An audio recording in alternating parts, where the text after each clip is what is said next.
और अब चलिए आगे बढ़ते हुए आपको दिखाते हैं खबरें तीव्र गति से।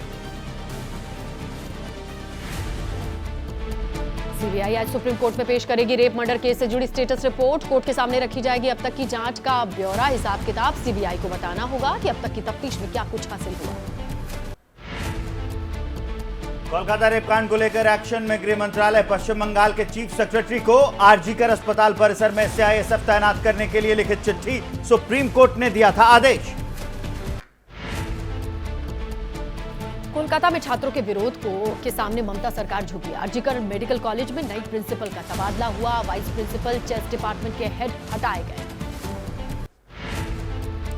कोलकाता कांड में आज भी संदीप घोष से सीबीआई कर सकती है पूछताछ। संदीप घोष की कार की भी जांच कर सकती है सीबीआई। अब तक संदीप घोष से 72 घंटे तक हो चुके हैं सीबीआई के सवाल जवाब। कोलकाता केस में सौरभ नाम के शख्स से सीबीआई की पूछताछ। वारदात से पहले अस्पताल में सौरभ ने मुख्य आरोपी संजय रॉय से मुलाकात की थी। सीबीआई की जांच में एएसआई अनूप दत्ता की भूमिका संदेह के घेरे में। अनूप दत्ता और मुख्य आरोपी संजय रॉय के बीच गहरी दोस्ती थी। संजय और अनूप के बयानों को क्रॉस चेक किया जा रहा है। लेडी डॉक्टर के माता पिता से मिले पश्चिम बंगाल के राज्यपाल। बेटी के खोने का दर्द छलक उठा। बोले कि घटना के 13 दिन बाद भी ये जानकारी नहीं कि आखिर हत्या के लिए जिम्मेदार कौन है। कोलकाता मामले पर सांसद हेमा मालिनी का बयान। इस तरह की घटना होना काफी दुखदायक। केंद्र सरकार लेगी ऐसे मामलों पर सख्त एक्शन। सुप्रीम कोर्ट पर भी पूरा भरोसा। कोलकाता की घटना को लेकर के पूर्व क्रिकेटर सौरभ गांगुली ने विरोध जताया। कैंडल मार्च में सौरभ गांगुली, पत्नी रोना, बेटी सारा शामिल हुए। पीड़िता के लिए इंसाफ की मांग की। डॉक्टर रेप मर्डर मामले में डॉक्टरों की हड़ताल जारी। आज भी कोलकाता समेत कई शहरों में विरोध जताएंगे डॉक्टर। कोलकाता मामले में इंसाफ की मांग कर रहे हैं। दिल्ली में आज भी जारी रहेगी डॉक्टर्स की हड़ताल। सफदरजंग अस्पताल में हड़ताल पर रहेंगे रेजिडेंट डॉक्टर्स। कोलकाता की घटना का विरोध जता रहे हैं। डॉक्टर्स की सुरक्षा की मांग उठा रहे हैं। इंडियन मेडिकल एसोसिएशन के स्वास्थ्य मंत्री जेपी नड्डा को उन्होंने एक खत लिखा है। डॉक्टरों की सुरक्षा के लिए कानून बनाने की मांग की। बदलापुर में 2 बच्चियों से यौन उत्पीड़न मामले पर आज बॉम्बे हाईकोर्ट में होगी सुनवाई। हाईकोर्ट ने मामले का लिया है स्वतः संज्ञान। बदलापुर के स्कूल में बच्चियों से दरिंदगी का मामला। 26 अगस्त तक पुलिस कस्टडी में भेजा गया आरोपी अक्षय शिंदे। कल कल्याण कोर्ट में उसे पेश किया गया था।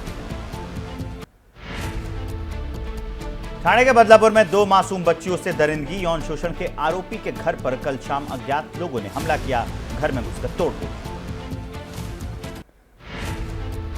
महाराष्ट्र सरकार का आदेश, 1 महीने के भीतर सभी स्कूल में लगाए जाएं सीसीटीवी कैमरे। आदेश अगर नहीं माना गया तो स्कूल का रजिस्ट्रेशन रद्द किया जाएगा।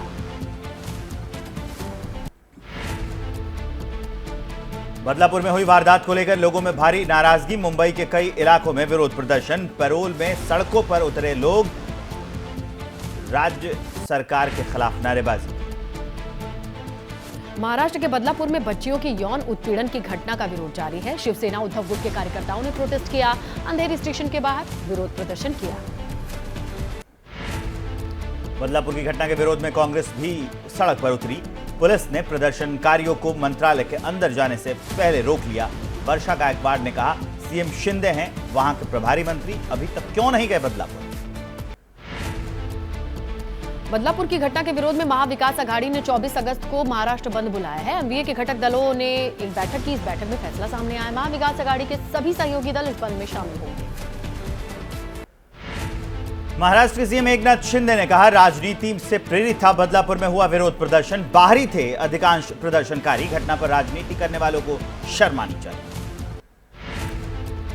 तो उधर सुप्रिया सुले ने मांगा डिप्टी सीएम देवेंद्र फडणवीस का इस्तीफा। कहा, आजकल महाराष्ट्र में कम वो दिल्ली में ज्यादा नजर आते हैं। राज्य के गृह मंत्री और देवेंद्र फडणवीस को नैतिकता के आधार पर इस्तीफा दे देना चाहिए। बच्चियों से दरिंदगी पर फूटा राहुल गांधी का गुस्सा। एक्स पर पूछा, बेटियों के खिलाफ शर्मनाक अपराध सोचने पर मजबूर करते हैं कि हम एक समाज के तौर पर कहां जा रहे हैं। क्या एफआईआर दर्ज कराने के लिए आंदोलन करने पड़ेंगे। महाराष्ट्र के औरंगाबाद में नाबालिग लड़की ने खुदकुशी की। धमकी मिलने से परेशान थी लड़की। 9 आरोपियों के खिलाफ मामला दर्ज हुआ। अभी तक महज सिर्फ एक शख्स की गिरफ्तारी हुई है। मुंबई एयरपोर्ट पर लगेज में आग लगने के मामले में पुलिस ने फरार आरोपी नवीन शर्मा के खिलाफ जारी किया lookout circular. Mumbai international airport पर लगेज में आग लगने का वीडियो सामने आया। पार्सल में 5 litre hydrogen peroxide, 2 kilo titanium dioxide का पाउडर रखा था। एफआईआर में खुलासा हुआ, अगर फ्लाइट में पार्सल आग पकड़ता तो बड़ा हादसा हो सकता था। आंध्र प्रदेश की एक फैक्ट्री में भीषण आग लग गई। मरने वालों की तादाद बढ़कर 17 हो गई है। 33 लोग घायल हैं। फार्मा कंपनी में विस्फोट के बाद आग लग गई। पटना में सेप्टिक टैंक में फंसे 4 मजदूरों की मौत। कल सुबह 11 बजे फंसे थे मजदूर। प्रशासन ने रेस्क्यू कर अस्पताल तो पहुंचाया, लेकिन अस्पताल पहुंचने से पहले ही सभी की मौत हो चुकी थी। छत्तीसगढ़ के रिसाली में दर्दनाक सड़क हादसा हुआ। तेज रफ्तार स्कूटी डिवाइडर से जाकर टकरा गई। 5 फीट दूर उछलकर युवक गिरा।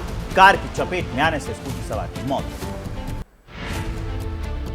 महाराष्ट्र सरकार को शरद पवार का अल्टीमेटम। महाराष्ट्र लोक सेवा अभ्यर्थियों की मांग सुने सरकार, नहीं तो आंदोलन में हिस्सा लेंगे और छात्रों के लिए न्याय की मांग करेंगे। पुणे में चल रहा है छात्रों का प्रदर्शन। एमपीएससी और बैंकिंग की एक ही दिन 25 अगस्त को एमपीएससी से परीक्षा की तारीख बदलने और कृषि विभाग के 258 पदों को उनमें भी भर्ती करने की मांग कर रहे हैं ये लोग। वक्फ संशोधन विधेयक पर बनी जेपीसी की आज पहली बैठक है। अल्पसंख्यक कानून मंत्रालय के अधिकारी मौजूदा कानून और नए कानून की जानकारी देंगे। सुबह 11 बजे संसद भवन परिसर में ये मीटिंग होनी है। वक्फ बिल के समर्थन में खुलकर आए जेपीसी के चेयरमैन जगदंबिका पाल। कहा, मुस्लिम महिलाओं और बच्चों को होगा फायदा। संसद के अगले सत्र में रिपोर्ट देने की उम्मीद जताई। वक्फ संशोधन बिल के विरोध में मुस्लिम संगठन all India Muslim personal law board, Jamiat उलेमाए हिंद, अन्य मुस्लिम संगठन संयुक्त रूप से आज प्रेस कॉन्फ्रेंस करने वाले हैं। अजमेर कांड को लेकर कांग्रेस पर निशाना। बीजेपी प्रवक्ता प्रेम शुक्ला ने कहा, कांग्रेस के दफ्तर में हुआ रेप, लेकिन राहुल गांधी और लड़की हूं लड़ सकती हूं का नारा देने वालों ने चुप्पी साध रखी। आज 9 राज्यों की चंडीगढ़ में बड़ी बैठक होने वाली है। पर्यटन स्थलों के विकास पर केंद्र मंथन करेगा। उत्तर भारत के 9 राज्य केंद्र शासित प्रदेश के मंत्री अधिकारी इसमें शामिल होंगे। SC/ST आरक्षण के मुद्दे पर बुलाए गए बंद के दौरान बिहार के गोपालगंज में एम्बुलेंस फंस गई और बच्चों से भरी हुई बस बाइक सवार के साथ भी बदतमीजी की।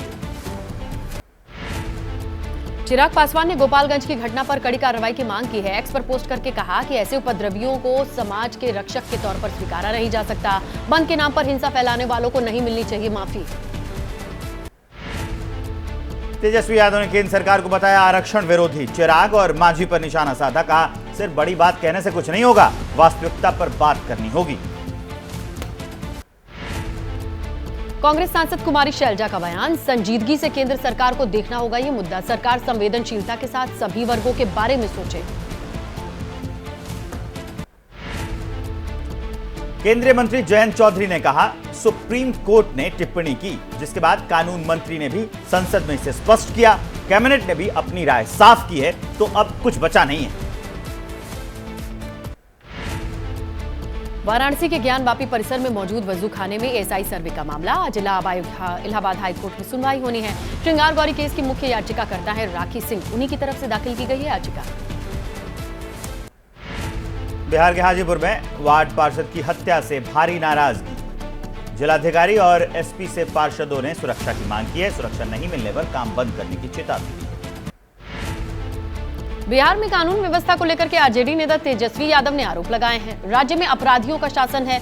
नीतीश थके हुए मुख्यमंत्री हैं। चंद अधिकारी अपराधी सरकार चला रहे हैं। बिहार सरकार के मंत्री लेसी सिंह की बढ़ाई गई सुरक्षा। राज्य सरकार की सुरक्षा समिति का यह फैसला है। सांसद देवेश चंद्र ठाकुर और विवेक ठाकुर को दी गई वाइट श्रेणी की सुरक्षा। यूपी पुलिस भर्ती परीक्षा को लेकर पुख्ता तैयारी। रास्तों पर भी नजर रखी जा रही है, वो भी सीसीटीवी कैमरों को इंस्टॉल करके। परीक्षा के 2 दिन पहले और बाद की स्थितियों का आकलन किया जा रहा है। पीएम मोदी के पोलैंड दौरे का आज दूसरा दिन। आज पोलैंड के राष्ट्रपति आंद्रेई से मुलाकात होगी। प्रधानमंत्री डोनाल्ड टस्क के साथ करेंगे द्विपक्षीय बातचीत। पोलैंड में बोले पीएम मोदी, भारत युद्ध नहीं शांति में भरोसा रखता है। भारत का रुख एकदम साफ है। ये युद्ध का युग नहीं। किसी देश में संकट आए तो मदद के लिए सबसे पहले आगे हाथ बढ़ाता है भारत।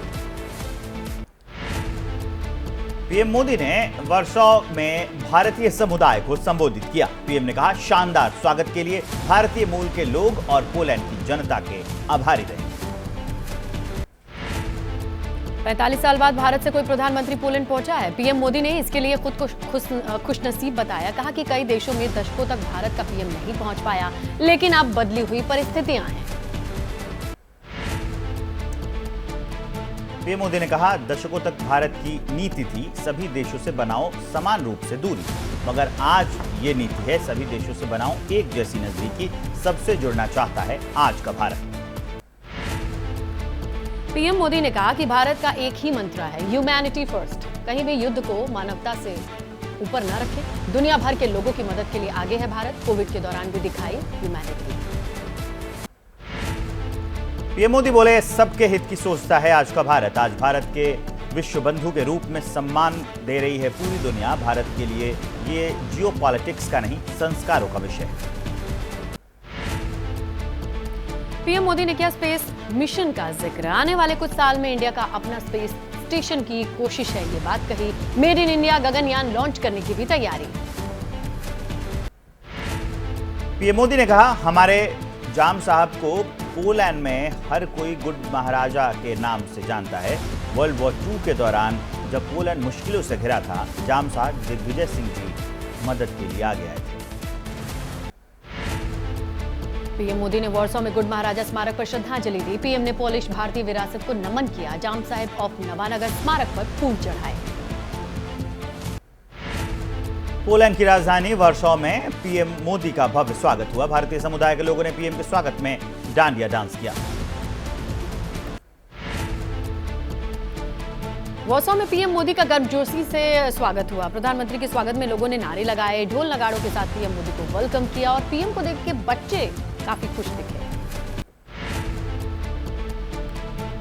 पीएम मोदी वर्सो से आज रात ही यूक्रेन के लिए रवाना होंगे। पीएम की कीव यात्रा से पहले भारत ने कहा, यूक्रेन में संघर्ष का शांतिपूर्ण समाधान खोजने में योगदान देने के लिए हिंदुस्तान है तैयार। प्रधानमंत्री मोदी 23 की सुबह पहुंचेंगे कीव। ट्रेन से करीब 10 घंटे का सफर तय करने के बाद यूक्रेन की राजधानी पहुंचेंगे। प्रधानमंत्री यहां करीब 7 घंटे रुकेंगे।